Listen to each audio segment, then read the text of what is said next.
दोस्तों, old is gold में आपका स्वागत करता हूँ। स्वास्थ्य संबंधी चर्चा में आज मैं आपको इरेक्टाइल डिस्फंक्शन इसका बारे में आपको जानकारी दूंगा। कुछ घरेलू इलाज और कुछ होम्योपैथिक भी। इरेक्टाइल डिस्फंक्शन पुरुष में यौन से संबंधित एक समस्या है जिसकी स्थिति में लिंग सेक्स करने के लिए उत्तेजित नहीं हो पाता है। लिंग में खून का प्रवाह तेज होने पर वह सेक्स करने के लिए उत्तेजित होता है, लेकिन जब खून का प्रवाह अधिक नहीं होता तब पुरुष को इरेक्टाइल डिस्फंक्शन की समस्या सामने आती है। रिसर्च ने इस बात की पुष्टि की है कि 40 साल से अधिक उम्र के लगभग 20% पुरुष इस समस्या से पीड़ित हैं। लाइफ स्टाइल खराब होने की वजह से अब कम उम्र के पुरुषों में भी ये समस्या देखने को मिल रही है। इरेक्टाइल डिस्फंक्शन होने के कारणों में दिल, गुर्दा और नींद से संबंधित बीमारियां, डायबिटीज, मोटापा, high blood pressure, high cholesterol, बुढ़ापा, तनाव, चिंता, अवसाद, हार्मोन में असंतुलन, रिश्तों में समस्याएं, तो टेस्टोस्टेरोन लेकर ज़्यादा दवाओं का सेवन, नशीली दवाओं का सेवन, ज़्यादा सिगरेट या शराब का सेवन, किसी चोट या सर्जरी के कारण पेल्विक क्षेत्र में पहुंचा नुकसान, दवाओं का साइड इफ़ेक्ट्स और दूसरी बीमारियां आदि शामिल हैं। इरेक्टाइल की समस्या होने पर आसानी से इसका इलाज किया जा सकता है। इसके इलाज के लिए बहुत से उपाय हैं। इलाज से पहले इस समस्या के कारण को समझना ज़रूरी होता है, क्योंकि इसकी मदद से इसका सही इलाज करना आसान हो जाता है। अगर ये समस्या रिश्तों में तनाव के कारण हुआ है तो उसका इलाज थेरेपी जरिए किया जा सकता है। साथ ही दूसरा कारण होने पर डॉक्टर से मिलकर बात की जा सकती है। डॉक्टर आपकी प्रॉब्लम को देखने के बाद कुछ दवाओं का सेवन करने की सलाह दे सकते हैं। ये समस्या को लाइफ स्टाइल में बदलाव लाकर काफ़ी हद तक दूर किया जा सकता है, लेकिन इन सब के अलावा बहुत सारे घरेलू उपचार के माध्यम हमारे बीच मौजूद है, जिनकी मदद से इरेक्टाइल डिस्फंक्शन की समस्या को पूरी तरह से ख़त्म किया जा सकता है। आपको कुछ घरेलू उपचार के बारे में बताता हूँ जिसकी मदद से आप अपने इरेक्टाइल डिस्फंक्शन की परेशानी को हमेशा के लिए दूर कर अपनी सेक्सुअल लाइफ को पूरी तरह से एंजॉय कर सकते हैं। हाँ, एक तो बादाम का सेवन करें, अनार का सेवन करें, रेगुलर व्यायाम करें, लहसुन का सेवन करें, हेल्दी फूड्स का सेवन करें।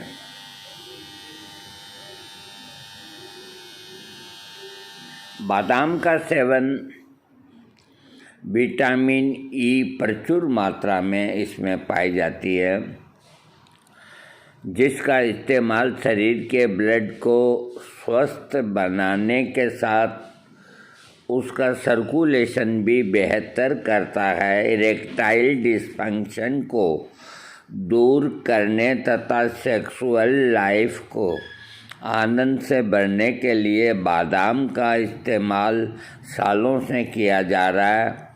ये सेक्स करने की इच्छा को बढ़ाता है। बादाम के पाउडर को एक गिलास हल्के गर्म दूध में मिलाकर पी सकते हैं या फिर पानी में फुलाए हुए 10 से 15 बादाम को रोज़ सोने से आधी घंटा पहले खा सकते हैं। अनार बहुत आते हैं।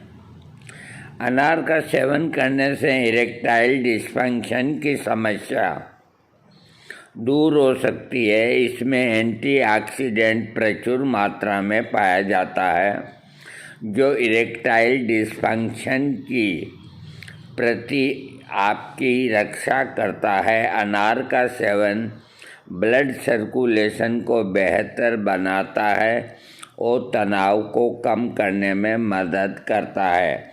आप दिन में कभी भी एक अनार या एक गिलास अनार के रस का सेवन कर सकते हैं। रेगुलर व्यायाम करें, हल्का फुल्का जैसा भी आपसे बनता है। व्यायाम इस बीमारी को लगभग आधा ख़त्म करने की ताकत रखता है। अधिकतर बीमारियां हमारा शरीर कमज़ोर होने की वजह से होती है। इरेक्टाइल डिस्फंक्शन की समस्या भी उन्हीं में से एक है।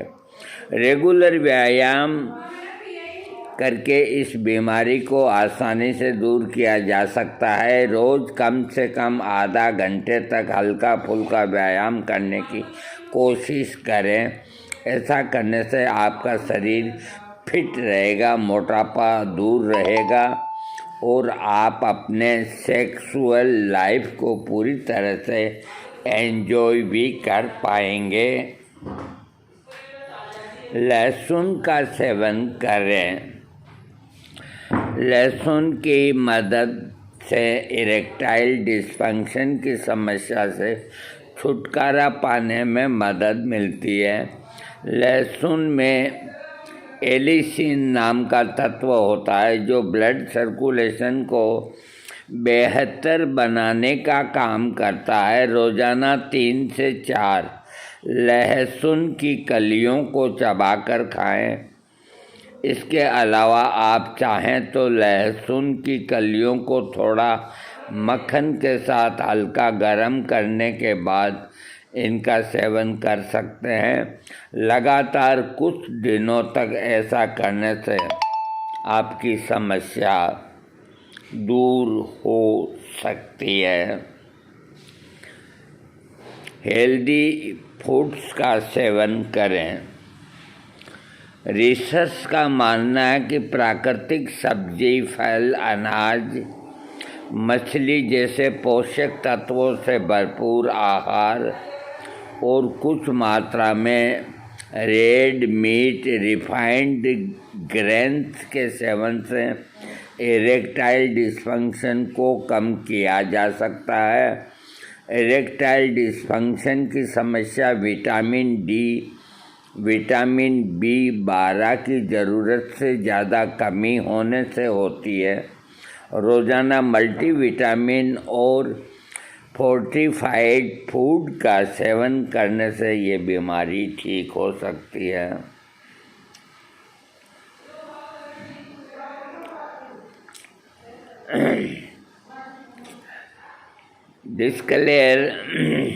डिस्क्लेमर, ये सामान्य जानकारी के लिए अब मैंने आपको बताइए। बाकी आप अपने डॉक्टर से राय कर सकते हैं। इसके अलावा आपको इरेक्टाइल डिसफंक्शन का आयुर्वेदिक में ट्रीटमेंट जो है वो मैंने आपको बताया है। इसके अंदर आपको जो मदद करने वाली दवाइयाँ हैं उनकी मैं नाम बता रहा हूँ। नंबर 1 दवा है शिलाजीत। नंबर 2 है Tongkat Ali. Number 3 ashwagandha. Number 4 tribulus terrestris और नंबर 5 च्यवनप्राश। शिलाजीत के अंदर शिलाजीत का इस्तेमाल इरेक्टाइल डिसफंक्शन की समस्या को दूर करने के लिए सबसे बेहतर इलाज माना जाता है, क्योंकि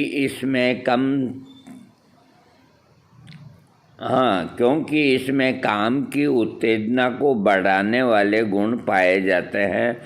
सेक्सुअल कमजोरी को दूर करने के लिए शिलाजीत का इस्तेमाल अश्वगंधा के साथ करने का सुझाव दिया जाता है।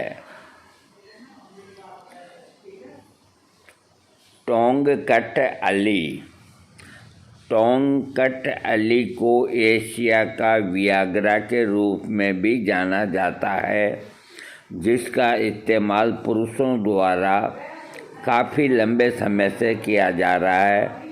ये थाईलैंड, मलेशिया, इंडोनेशिया के मूल पेड़ की जड़ों का इस्तेमाल करके बनाया जाता है। इस आयुर्वेदिक दवा का इस्तेमाल सेक्स करने की इच्छा और सेक्सुअल एक्टिविटी को बढ़ाने के लिए किया जाता है। ये इरेक्टाइल डिसफंक्शन की समस्या को दूर करने के लिए काफ़ी उपयोगी माना जाता है। अश्वगंधा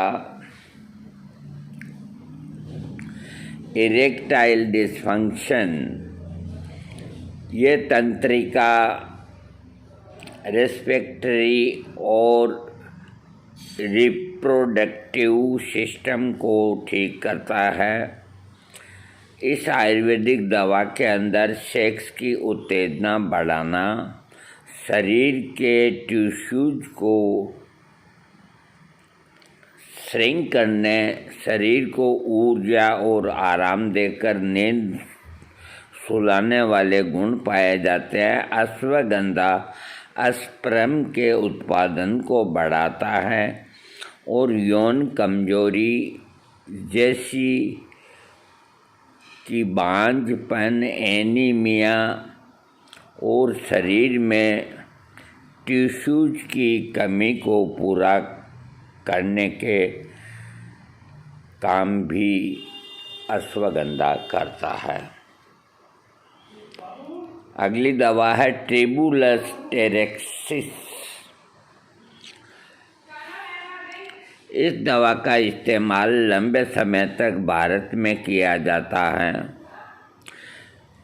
इसका इस्तेमाल करने से इरेक्शन मजबूत होता है और सेक्सुअल ड्राइव बढ़ती है। अगर आप खुद से सेक्सुअल ड्राइव की कमी या फिर सेक्स के दौरान इरेक्शन में परेशानी देखते हैं तो आप इस आयुर्वेदिक दवा का इस्तेमाल कर सकते हैं। ट्रिबुलस टेरेक्स होम्योपैथिक में मदर टिंचर के रूप में मिलती है, इसको आप ले सकते हैं।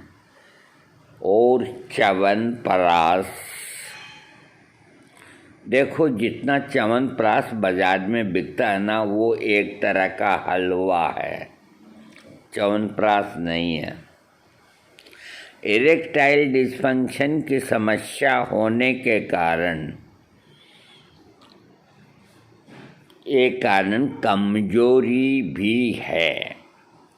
च्यवनप्राश शरीर की कमजोरी को दूर करता है, इम्यून सिस्टम को ताकत बढ़ाता है। च्यवनप्राश बहुत सी जड़ी बूटियों के मिश्रण से बना है, जिसकी वजह से ये इरेक्टाइल डिस्फंक्शन की समस्या को दूर करने में कारगर होता है।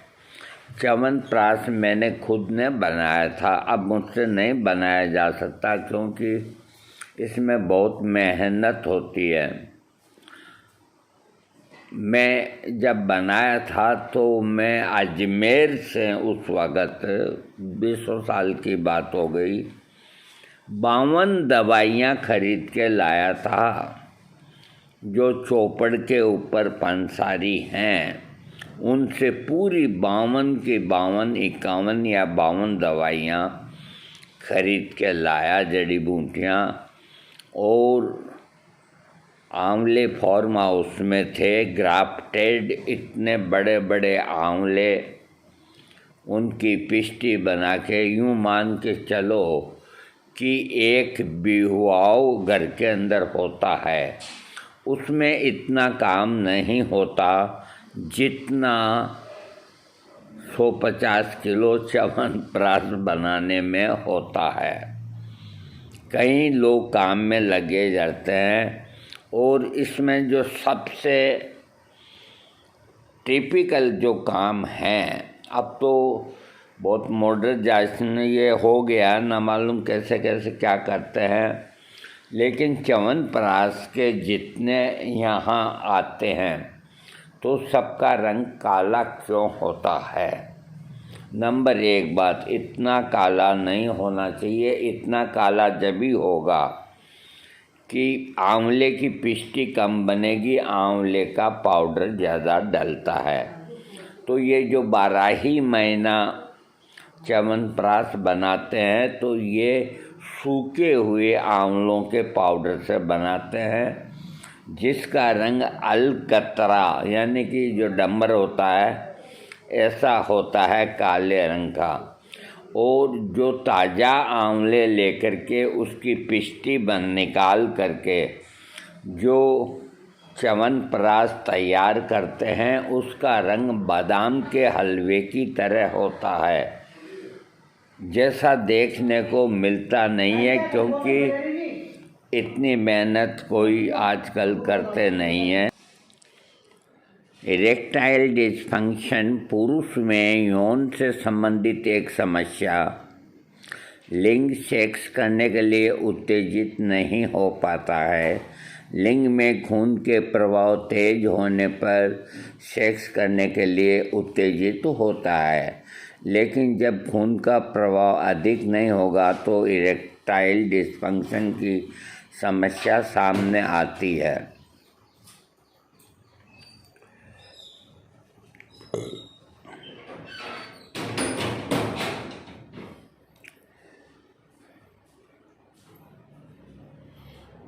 ये कुछ जानकारी मैंने आपको इरेक्टाइल डिस्फंक्शन की दी। इसमें एक आध होम्योपैथिक दवा और बाकी ये आयुर्वेदिक, कुल मिला के बाज़ार में जो अश्वगंधा आता है वो क्वालिटी देख करके बढ़िया से बढ़िया लाएं। और अश्वगंधा, सफ़ेद मूसली, शतावरी, अश्वगंधा, सफ़ेद मूसली और शतावरी, इन तीनों चीज़ों को आप गाय के दूध में लोहे की कढ़ाई के अंदर डुबो देवें। अगर मान लो आपके पास सामग्री आधा किलो है तो 1 किलो दूध में डुबो देवें और उसको गरम करते रहें मंद आंच से। जब दूध गाढ़ा हो जाए तो उसको उतार करके, जब ठंडा हो जाए तो दूध को आप एक तरफ रखें और अंदर की जो सामग्री है, तीनों चीज़ें, उनको निकाल के और साफ कपड़े से करके सूती वस्त्र पे घंटा 2 घंटा की 3 घंटा की वो कुटाई लायक हों, जितनी धूप लगा करके, यानी कि जब तक आयुर्वेदिक दवा को संस्कारित आप नहीं करेंगे, संस्कारित करे बिना वो दवा रुपए में 50% ही काम करेगी। अगर आपको इन देसी जड़ी बूटियों को पूरा काम में लेना है तो थोड़ी सी मेहनत करनी पड़ेगी। उनको संस्कारित करने के जो तरीके हैं वो आपको करने पड़ेंगे। शतावरी जो आती है वो काम नहीं करती, क्योंकि शतावरी को खोद करके ऊपर का छिलका हटा के और सुखा देते हैं। उसके अंदर यूँ चौड़ी करने से अंदर एक साइकिल की ताड़ी की तरह सफ़ेद रंग की शतावरी के अंदर अस्थि होती है। अस्थि का मतलब हड्डी होती है। हड्डी का मतलब एक साइकिल की ताड़ी जैसा पतला एक लंबी चीज़ होती है। तो ऊपर से ज़रा सा चौड़ा करके उसको वहाँ से पकड़ के यूँ की यूँ खींच लो, वो बाहर निकल जाती है। तो जितने शतावरी की जड़ें हैं उनके अंदर से उस चीज़ को निकलवा देना चाहिए, क्योंकि शतावरी के अंदर शतावरी की हड्डी अगर रहेगी और यही रहती है पीछे हुए, वो कौन अलग करता है? कोई नहीं करता। वो अपना आधा काम ही कर पाती है। इसी तरह जो इमली के चियाँ होते हैं, बीज होते हैं, उनको संस्कारित करना पड़ता है। तो कई ऐसी चीज़ें हैं जिनको संस्कारित अधिकतर दूध से ही किया जाता है, और संस्कारित होने के बाद वो दवाइयाँ पूरा अपना काम करती है। उसके अंदर दूध में संस्कारित होने से अंदर, उनके अंदर दूध का कुछ प्रवेश होता है और अंदर से जो उनकी मांस होता है, जड़ी बूटियों का मांस होता है, यानी कि गूदा होता है, तो वो बिल्कुल शुद्ध हो जाता है। सारी चीज़ें शुद्ध हो जाती है तो वो प्रॉपर अपना काम करेगी। अब ये सब अपन अशुद्ध ही काम में लेते हैं और रिजल्ट को ढूंढते हैं। रिजल्ट कहाँ से आएंगे? 600 रुपये किलो की बादाम को खाते हैं और मुँह पे ताव देते हैं कि मैंने 10 बादाम खा ली। कचरा खाया, कचरा जो कैलिफोर्निया का आता है, 600 से लेके 1000 रुपये तक। आपको बादाम खाना है तो बढ़िया क्वालिटी का ही बादाम आप खाएं, जिसका भाव 2,500-3 हज़ार रुपये किलो का है, जिसे मामरा बादाम कहते हैं। उसको प्रयोग में लें, फिर देखें कितना आनंद आता है। अनार का सेवन भी आप कर सकते हैं।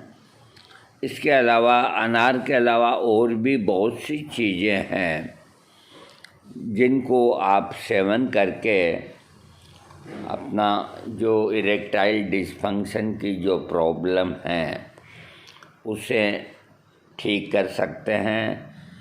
सूखे हुए सिंगाड़े को भी दूध के अंदर आप ये कर सकते हैं। संस्कारित आयुर्वेद में हर चीज़ को संस्कारित करना होता है, वो चाहे धतूरे के बीज हों, चाहे कुचला हो और लेकिन ये करते हैं संस्कारित। लेकिन जैसे मुंडन करवाते हैं तो एक मुंडन वो होता है जिसमें खोपड़ी चमकने लग जाती है। एक मुंडन वो करवाते हैं जो नाई को पहले कर देते हैं कि आज कर दे फॉर्मेलिटी है, मरने वाला तो मर गया, थोड़े थोड़े तो रख देना, ज़्यादा एकदम टोली मत करना। तो पूरा मुंडन कराना चाहिए, पूरा उस तरह से सिर के बिल्कुल टोली करानी चाहिए। उससे जो नवीन जड़ें और सारी जड़ों को पूरा अंदर घुस तक विटामिन डी जाएगा और फिर जो नए बाल आपके आएंगे वो हेल्दी आएंगे। फिर वो आने के बाद फसल जब ऊंची आ जाती है तो कब पानी देना है, कब खाद देनी है, कब यूरिया देना है, और वो भी अच्छी क्वालिटी का, तो आपकी फसल खड़ी होकर के और आपके खेत के अंदर अपनी खूबसूरती दिखाएगी। तो मेरे कहने का मतलब ये है कि कुछ भी तो नहीं करते, ऐसे ही एक तरफ छत के ऊपर डाल देते हैं सूखने के लिए, इकट्ठी करवा लेते हैं, न कोई साफ़ है न कोई सफाई है, उसमें कोई चीज़ आए कोई चीज़ जाए और डायरेक्ट पल्वेराइजर के अंदर टिका देते हैं और लेबल लगा देते हैं, ये अश्वगंधा का पाउडर, ये शतावरी का पाउडर, ये बीजबंद का पाउडर, ये गोखरू का पाउडर। हर चीज़ का शुद्धिकरण होना चाहिए, चाहे पैसे ज़्यादा लग जाएं। अब ये काम कौन करे, या तो पंसारी करे या आप जो खरीद के लाते हैं वो करे, किसान नहीं करेगा। किसान का काम है फसल को पैदा करना और आपको देना, और आप उसको किस तरह से हिफाजत से रखें ताकि वो अपने पूरे के पूरे गुण उसके अंदर रहें। कई ऐसी जड़ी बूटियाँ होती है जिनको अपन बहुत तेज़ धूप जो मई जून की होती है उसमें सूखा करके पाउडर बना के उनका इस्तेमाल करते हैं, वो बिल्कुल काम नहीं करेगी। जैसे देसी बबूल की फली, जैसे देसी बबूल के छोटे पत्ते, ये ऐसी कुछ जड़ी बूटियाँ और पत्ते होते हैं, सहजन के पत्ते, तो इनको सूती कपड़े के ऊपर फैला करके जहाँ हवा का आवागमन होता है तो वो हवा से ही गरम गरम लू के थपेड़ों में ही सूख जाएगी बिल्कुल। उसको काम में लेवें, क्योंकि सूर्य की प्रचंड किरणें वो नाजुक होते हैं, तो उनके अंदर का पूरा रस है जो ख़त्म हो जाता है और आप एक तरह से भूसा खाते हैं। भूसा छाया में सुखा करके कोई चीज़ का इस्तेमाल करें। आप तुलसी के पत्तों को छाया में सुखा के पाउडर बना के रखें, आप पुदीने के पत्तों को छाया में सुखा करके पाउडर बना के रखें। मेहनत होती है थोड़ी, बाकी छाया में सूखी हुई कई चीज़ों जिनके अंदर उड़नशील द्रव्य होते हैं, पुदीना, धनिया, तो इन तरह की जो कहीं जड़ी बूटियाँ भी होती है तो उनको छाया में सुखाना चाहिए। हर एक को छाया में सुखाने की ज़रूरत नहीं। जैसे आपको अनार के छिलके सुखाने हैं तो तेज़ धूप में सुखाओ, वो आप कोई दिक्कत नहीं। और भी बहुत सी चीज़ें हैं, उनको तेज़ धूप में सुखाओ। तो आज का वीडियो इतना ही, ये मैंने आपको दिया है। और काफ़ी समय से मैं सोच रहा था कि आप ये उम्मीद लगा के बैठे होंगे कि कोई 2-4 चीज़ नई बताएंगे, तो देखो नई अब कुछ नहीं है। ये जो आदमी की रचना ईश्वर ने करी है, इस रचना को अब कोई भी चेंज नहीं कर सकता। आदमी पैदा होगा कहीं भी तो वही 2 हाथ 2 पाँव, नाक, आँख, कान, ये वो के वही होंगे। साउथ अफ्रीका में होगा, इंडिया में होगा, एक ही चीज़ होगी। भगवान सिर्फ फर्क रखते हैं प्रकृति का। प्रकृति वो जैसी जगह रहते हैं तो उनकी शक्लें में थोड़ा चेंज आता है। तो कई देश है, थाईलैंड है, बैंकॉक है, और चाइना है, और जापान है, और भी कई ऐसे देश हैं। वहाँ के निवासियों की नाक को थोड़ी चपटी होती है। भूटानी जो लोग होते हैं उनकी नाक भी थोड़ी चपटी होती है। और कश्मीर के अंदर आदमी हो या औरत हो, उसकी नाक तोते की तरह तीखी होती है, खूबसूरत होती है, पतली होती है। वो शक्ल देखते ही मालूम पड़ जाता है कि ये आदमी कश्मीरी है। और कश्मीर के अलावा अपने जो उत्तर भारत के अंदर, जिसमें यूपी, राजस्थान, पंजाब, हरियाणा जो भी हैं, इनके अंदर जितने आपको आदमी मिलेंगे उनके अंदर न तीखी नाक वाले मिलेंगे न चपटी नाक वाले मिलेंगे। हर आदमी आपको अपने अपने हिसाब से सुंदर मिलेगा। और चाइना का आदमी को बिठा दो तो तुम 1 मिनट में पहचान जाओगे। और उत्तरी भारत के आदमी को कोई पहचान नहीं सकता कि ये कहाँ का है।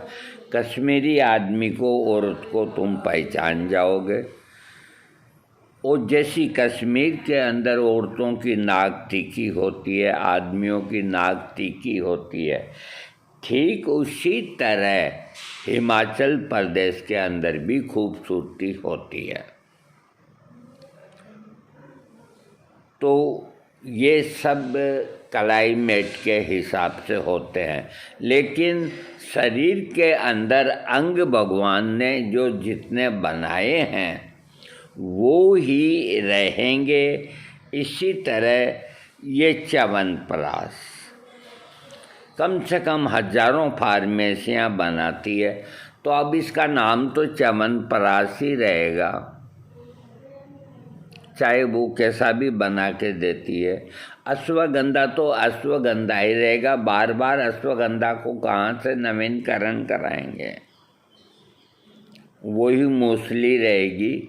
तो जिस तरह एक मकान को बनाने के लिए लोहे की, सीमेंट की, चूने की, पत्थर की और ईंट की और अच्छे कारीगरों की आवश्यकता होती है, ठीक उसी तरह इस ढांचे को मजबूत बनाए रखने के लिए इन चीज़ों की आवश्यकता होती है। और ये चीज़ें नित नई आपके लिए नहीं आएगी। इनको साफ सफाई विधि विधान के अनुसार आप सेवन करेंगे तो ये बहुत है। अकेला अश्वगंधा इतना बेहतरीन काम करता है, लेकिन जो बाजार से लाते हैं वो कोई काम ही नहीं करता। ये मैंने खुद ने करके देखा है। जो गोखरू देते हैं ना, तो काले काले रंग के, ये तो अच्छा है कि वो पीसी हुई आपको जड़ी बूटियाँ देते हैं। अगर आप उनको साबुत में देख लेना तो आपको गिन हो जाएगी। चाय जैसी टिका देते हैं पंसारी, तो होम्योपैथिक में ऐसा नहीं होता। उसमें हर बार आपको वो एक ही चीज़ मिलेगी और कोई भी चीज़ बदलेगी नहीं। न आपको उनका शुद्धिकरण करना, न कुछ और करना, एकदम कंप्लीट आपको मिलेगी और बेईमानी भी नहीं होती, क्योंकि सबका भाव एक ही है। इसलिए होम्योपैथिक दवा ज़्यादा इफ़ेक्टिव है और होम्योपैथिक भी बनी आयुर्वेदिक से ही है। तो जो एजा डायरेक्टा इंडिका जो नीम से बना हुआ आयुर्वेदिक है, वो बहुत जल्दी काम करता है, जबकि ये नीम अपना नहीं करता। तो नीम का दोष नहीं, अशुद्ध खाते हो आप, उसका दोष है। इसी तरह कई ऐसी जड़ी बूटियाँ हैं जो होम्योपैथिक में बड़ा ज़बरदस्त काम करती है।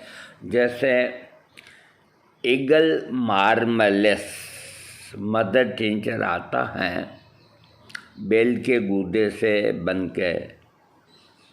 अरे वो म्यूकस को ऐसे सुखाता है जैसे धूप में कपड़ा सूखता है। आपकी डिसेंट्री, आपका ये म्यूकस आना, आम आनी, आपका खाया पिया नहीं लगना, ईगल मार्मलेस का मदर टिंचर पियो आप। और इधर ये बेल का गूदा कितना भी खा लो, कुछ नहीं होगा। इसी तरह करेले से बनी हुई होम्योपैथिक दवा, आपको ये घरेलू जितनी चीज़ें हैं उन सब की दवाइयाँ होम्योपैथिक में बनी हुई है। तो एक तो आपकी हेडेक ख़त्म हो जाती है, कूटने की, पीटने की और की, आप इनको ले आएँ। हल्दी की बनी हुई दवा मिल जाएगी आपको, हर चीज़ की दवाई बनी हुई मिल जाएगी आपको। कलौंजी की दवाई बनी हुई मिल जाएगी। बड़े चर्चे हुए थे निगेला सेटाइवा, बड़े चर्चे हुए थे, कलौंजी से बना। वैसे ही हल्दी से बनी हुई है। आप ताज्जुब करोगे, गुड़ मार मूठी से भी होम्योपैथिक में दवा बनी हुई है। तो आयुर्वेदिक की जड़ी बूटियों से बनी हुई होम्योपैथिक दवाओं का जिक्र है, वो किताब को पढ़ो और उनमें से अधिक काम में लो। आज वासा अवले जो अड़ूसे से बना है आयुर्वेदिक, एक फार्मेसी से दूसरी फार्मेसी का रंग कलर मिलाओ, रात दिन का फर्क आता है। कोई कैसे ही बनाता है, कोई कैसे ही बनाता है, और एक चम्मच खाते ही घी मिचलाता है।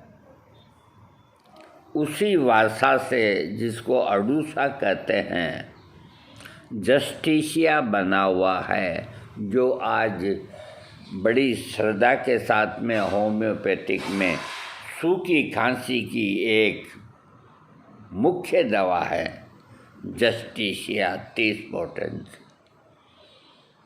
ब्राइनिया फेल हो जाती है सूखी खांसी के अंदर, जस्टिसिया फेल नहीं होती। इस तरह से वही बिल्व पत्र से ईगल फोलियो बना हुआ है, उसकी 200 पोटेंसी मर्दानगी बढ़ाने के लिए है, उसका क्यों नहीं आप लोग इस्तेमाल करते। अश्वगंधा होम्योपैथिक के अंदर बना हुआ है, मदर टिंचर, इनको कोई शुद्धि करने की कोई ज़रूरत नहीं। उसके 20-20 बूंद अश्वगंधा के आप अपने कोई भी दवाई ले रहे हैं उसमें शामिल करें। इसी तरह गोखरू की बनी हुई है, हर एक प्राय दवाइयाँ बनी हुई है, उनका प्रयोग करें और परिणाम अच्छे आएंगे, कोई साइड इफ़ेक्ट नहीं, कुछ और नहीं। शिलाजीत से अभी होम्योपैथिक में दवा नहीं बनी, इसका कारण मैं आपको बताता हूँ। शिलाजीत एल्कोहल के अंदर घुलता नहीं है और होम्योपैथिक दवाइयाँ एल्कोहल के बिना बनती नहीं है। शिलाजीत का मैंने 2-3 दफ़े 3x तक बना करके उसका प्रयोग किया, बेहतर रिजल्ट आते हैं, सस्ता भी पड़ता है। लेकिन अब सवाल ये है कि इतना सा भी शिलाजीत चाहिए तो वो असली हो। सब असली होने के दावे करते हैं, बाकी असली शिलाजीत नहीं मिलता। इसलिए आप और हम पिछड़े हुए हैं, क्योंकि भगवान ने तो खूब दिया है, लेकिन लोगों ने बेईमानी करके इस तरह की चीज़ें बना दी। अरे कल हमने पढ़ा कि मूंगफली के दानों को रंग और कलर्ड में यूं करके और डिजाइन से पिस्ते बना करके लोगों को खिलाता। अब बोलो ये भी कोई बात हुई क्या है? मूंगफली कोई पिस्ते समझ के लोग खा गए और पता नहीं चल पाया। ऐसा नहीं होना चाहिए। थैंक्स।